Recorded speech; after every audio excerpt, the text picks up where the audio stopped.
What's going on, everybody? Have you ever heard the expression, if I didn't have no luck, I wouldn't have any luck at all?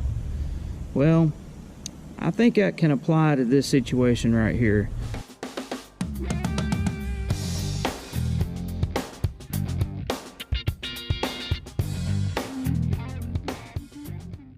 My buddy George called me up earlier this week and said, Andy, I need you to come and take a look at my El Camino. It made a loud popping noise and didn't run good, run real rich, and he had to get it home. So, you know, if you'll remember back in the first episodes of Unity Motorsports Garage, we took and did some carburetor tuning on this car. So let's go take a look and see what happened. Anytime you see a scene like that starting out, it can't be good. So what in the world would make us pull a good engine out of a car? You know, anytime you see a valve looking like that, that means someone had a bad day, and that's exactly what happened to George and the big block Chevy and the El Camino. So what caused this? Let's take a look at it. Now, to all of my viewers, I ask you to post on this and let me know what you think. I have never seen this in all of my years of building engines. This is a 10-degree, looks like a 4340 retainer, and it has snapped in two, okay? Now, if you look at the retainer close, well, let's look at this I have now that I dropped that one. You can see the crack has two different colors. And to me, that would indicate that this thing had been cracked for quite a while, and then the shiny part, the new crack, gave away when it finally decided to let the valve go into the cylinder. So anyone who's done big block Chevys and experienced that, how about posting and let me know what was the cause. Now, this is the valve spring. You know, it's just a mild double valve spring, because this thing, you know, while it was a big cubic inch engine, it only had a hydraulic flat tappet cam. And so in talking to George a while ago, he asked me, he said, Andy, he said, now that we've got this thing apart, he said, let's talk about making some serious horsepower out of this thing. So what I did, I took the rod and piston off of that hole, and believe it or not, it did not hurt the cylinder, and it really didn't even hurt the piston. Let's take a look at this. This is the rod and piston assembly out of the cylinder that met the valve, and you can see while it looked like it got into quite a fist fight with each other, the important thing is the rings are still free in the ring lands, and it doesn't look like there's any cracking.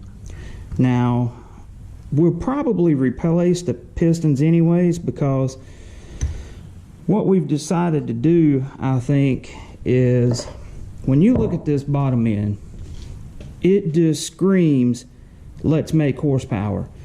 We have a Merlin 3 block here, which we know will support, you know, well over 1,000 horsepower, no problem. Okay, we've got a 4340 steel crankshaft here. We've got Eagle H-beam rods with the upgraded ARP L19 rod bolts, and you know, it's got main studs. And you look at this and it's just screaming, I want to make power. Today I came back down here to George's house to work on the El Camino's engine. So when I last left you, we were talking about we're going to do a big block build here on Unity Motorsports Garage. I'm really excited about this because the game plan has kind of evolved since the last time I did any filming on this. Basically where we're at, I took the cylinder heads down to my favorite machine shop down at M&E Engine Services in Shelby, North Carolina. Eric Kester, he gave the heads a clean bill of health. He magnafluxed them, looked them over, did a 5-angle competition valve job on them, and then we decided that we were going to continue to use those heads because, you know, it's a good head. It's not terrible, You know, out of the box from World, I think they flow somewhere around 336 CFM. Ours flowed a little bit more because once Eric finished up with them, I took them over to David's shop, and so that we could get a baseline on the heads to know what camshaft to put in this thing. So let's talk about the upgrades. We're going to take and swap cams in this engine for two reasons. One, this thing had all of the good parts of a good build, with the exception of one thing: hydraulic flat tappet. I don't understand for the least bit of why you would have such good product and end up putting a flat tappet cam in it, hydraulic. So what we're going to do, we're going to upgrade it to a hydraulic roller cam, something that's going to be on the right center lines, and it's going to really make those heads and intake flow like they should, because you got to remember, it's about a total package. So let's go over here and take a look at what we got and what we're doing. All right, you have to excuse the mess here. First things first, when I last left you, you seen the piston that got into the fist fight with the valve. So I could probably reuse this and not have any issues whatsoever. But let me ask you this: would you let $120 piston dictate what happens to your $10,000 engine? No, I wouldn't take that gamble. So we decided to go ahead and get a new JE piston here. Going to replace it. Got new rings and bearings. Now you saying, Andy, now why are you doing all of that? It's simple. There's two trains of thought when it comes to building engines or repairing engines. One is just take it apart and fix what's wrong with it and put it back together. While I have done that personally in the past, it's led me down the wrong road, because something will happen and you'll have to go back and redo it. So for me personally, when I have a situation like this where we take the engine apart, we find issues, and we also found a bit of metal in the bottom of the pan. You know, that could have been from the broken valve spring retainer. But for my peace of mind, since it's going to have Unity Motorsports garage name on it, we're going to take it all the way down to a bare block. We're going to put new bearings in it, new rings, and we're basically going to overhaul this engine like it should be done. So let's get started.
Well, you can see that we're making progress on getting this thing torn down.